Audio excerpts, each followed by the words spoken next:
Hey y'all, welcome back to the deck. If this is your first time out here on the deck with us, welcome to Daddy DIY Grilling. My name is Keith and I am sure glad you stopped by today. We've got something new joining us out here, a Masterbuilt Electric Vertical Smoker that's about to get a second chance.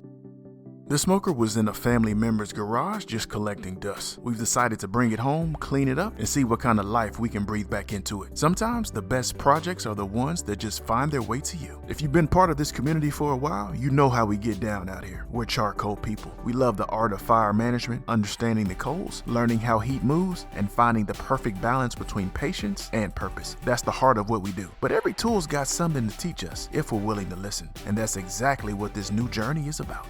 So first things first, we cleaned the inside of the smoker, scrubbed the racks, and sprayed it down with oil and fired it up. We let it run steady at 275 degrees Fahrenheit to season for a couple of hours so we can bake that protective layer in and get it ready for its first cook. By the time we're done here, this thing will be ready to roll.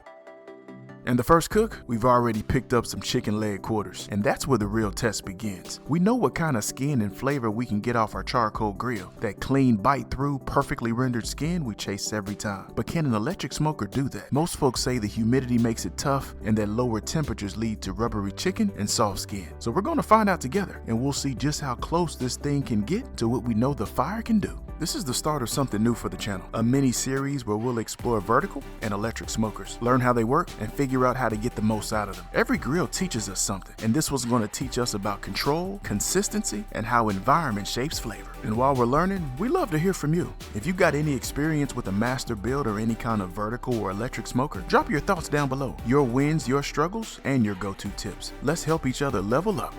If you want to be part of this journey and want to follow along as we take this smoker through its paces, make sure you're subscribed and signed up for our grilling newsletter. That's the one I personally send out each week with behind-the-scenes updates, upcoming cooks, and a few lessons we've learned along the way. The link's down in the description. So the smoker season, the leg quarters are waiting, and the experiment's just beginning. We've learned a lot from the fire. Now let's see what this electric smoker can teach us. This is going to be fun. Let's do this together. Thank you so much for watching Daddy DIY Grilling. Until next time, grill boldly, serve proudly, and enjoy the process.